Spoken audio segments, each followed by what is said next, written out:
Here it is, the end of October, and you know what that means. It's less than 2 months till Christmas.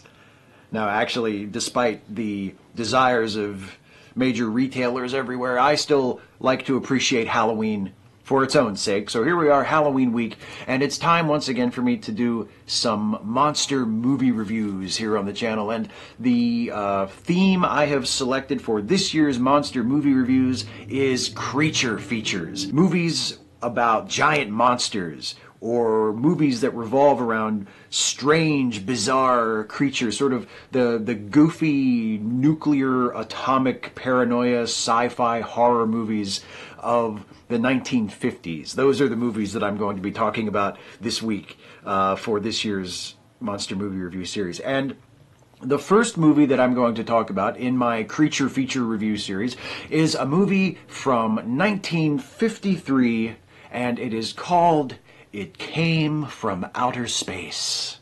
This movie was released on May 25th, 1953. It was actually the first 3D film released by Universal International. This was during the first big Hollywood 3D movie boom in the 1950s. It was directed by Jack Arnold, who, depending on how you define the term, was one of the top, if not the top director of creature features in the 1950s. He directed actually a total of 3 of the 5 movies that I'm going to be reviewing in this series. The first one being It Came from Outer Space. The other 2 we're going to get to in a couple of days. But he was a major and very prolific director of these types of movies. It was produced by William Alland, who produced also another of the features that I'm going to be reviewing in this series this year. And he was also an actor. You may recognize the back of his head because he played the reporter in Citizen Kane. It was written by Harry Essex, again an incredibly prolific screenwriter, had a very long career, wrote films of many genres, crime films, westerns, sci-fi, horror, and he also wrote another of the films that I am going to be reviewing in this series. And he wrote quite a bit for television later in his career as well. The story for It Came from Outer Space was actually by Ray Bradbury, and it's not based on one of his published short stories, which a lot of people kind of think it is. It says story by Ray Bradbury. It was actually an original treatment for a film that Ray Bradbury wrote that was originally titled The Meteor, that became the basis for It Came from Outer Space. The cast: it stars Richard Carlson, who also stars in another of the movies that I am reviewing in this series. It also stars Barbara Rush, who had previously starred in another sci-fi classic called When Worlds Collide, and went on to a very long, successful career in film and TV.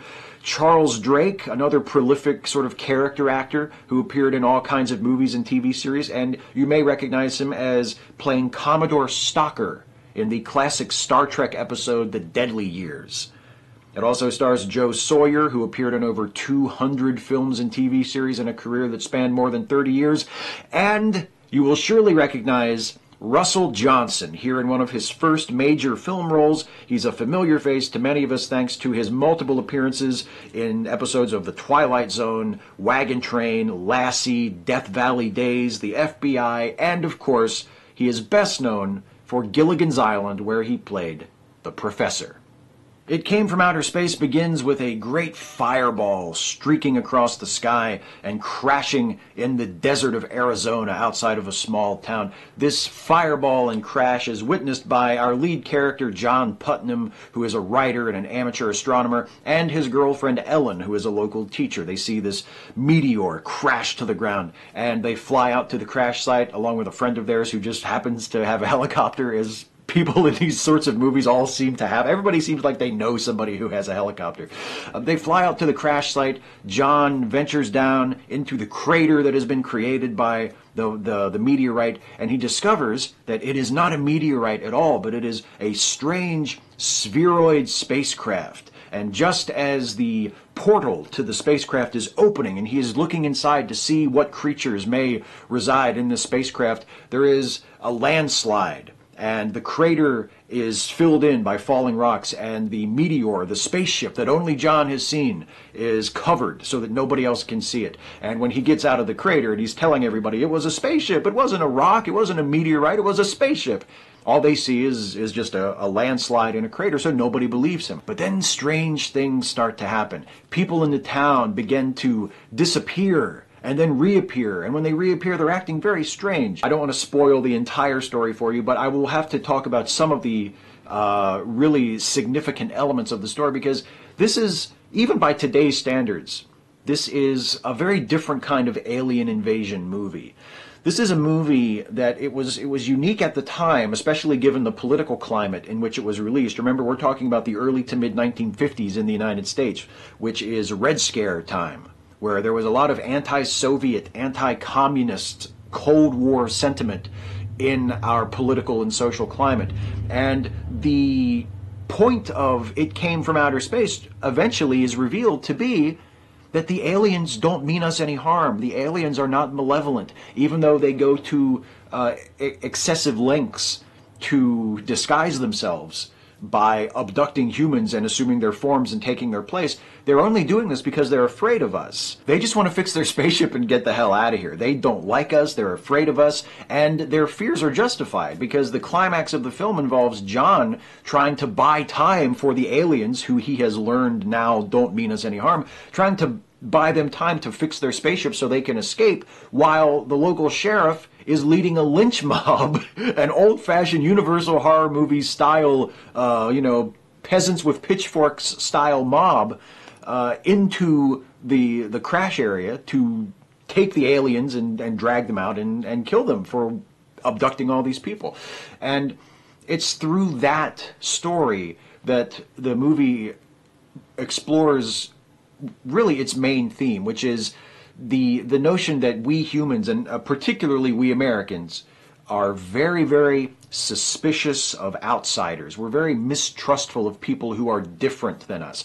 And this is a theme that is explored over and over again in film and on television from the 1950s. There were writers and directors and artists in the 50s in the United States who were very aware of this very xenophobic, very suspicious, very isolationist tone that our culture had taken in the 1950s, and were very troubled by it, and were pushing against it, and were doing what they could through their work to sort of turn people against this and change people's minds.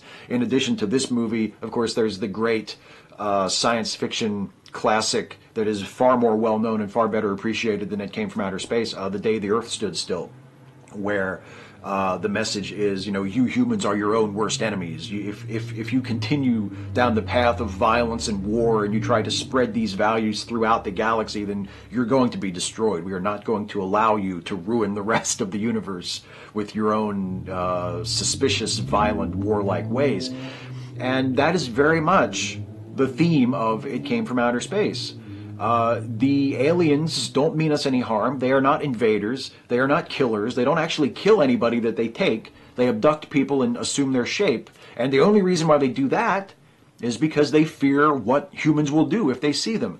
The true shape of the aliens, the true form of the aliens from It Came from Outer Space is one of the most original and different, unique designs for an alien that I have seen, and certainly very different from the typical aliens that you would think of from movies or TV shows from the 50s and 60s. Everybody sort of thinks of like the aliens from Star Trek or Lost in Space, which are mostly just, human actors in costumes. The aliens themselves are humanoids just with extra arms or, shit on their heads or something.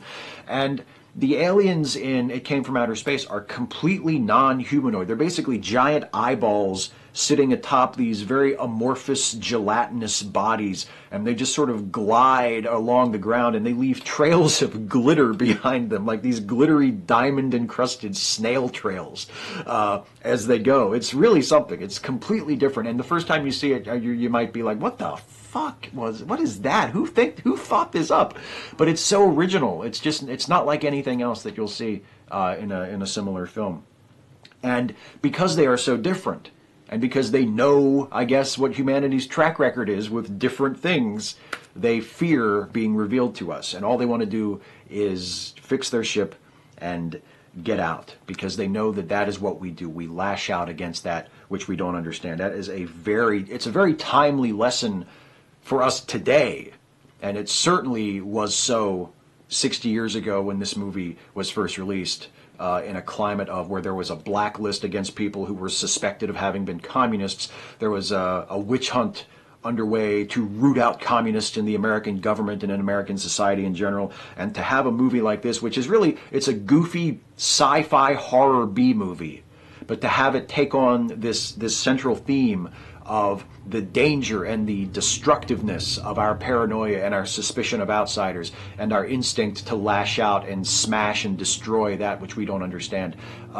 It's a very welcome theme and very encouraging to know that there were these kinds of films out there at the time with those sorts of stories, presenting those messages to an audience and letting them know that the way things are in the country right now is not necessarily the way things should be. Overall, It Came from Outer Space is a pretty well done movie. It's a B horror movie. There are certainly things about it that are very cheesy. The special effects by today's standards do not hold up, do not pass muster as realistic.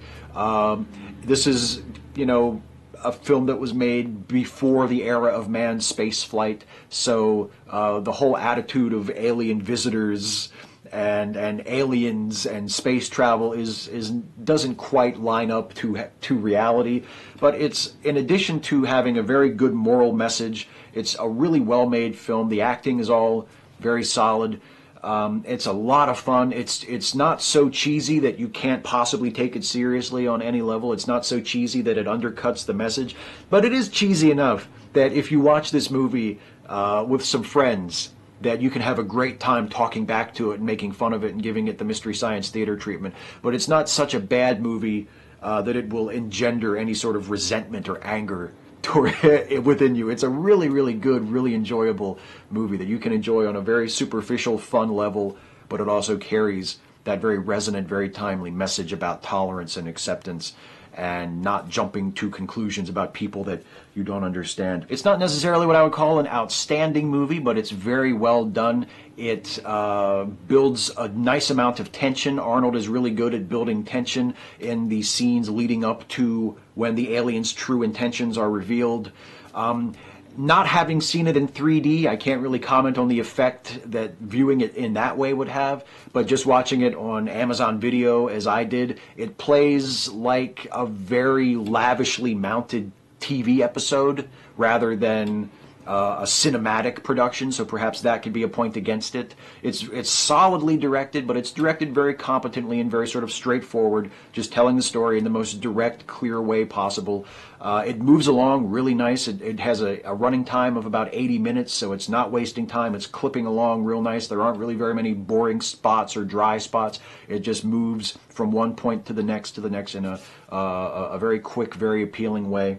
And it is a movie that I would highly recommend. It's one of the best of the creature features that I'm going to review, and it's a movie with a good message and solidly made, and one that I highly recommend that you check out if you have not seen it and you're looking for a really great sci-fi horror movie to watch for Halloween this year.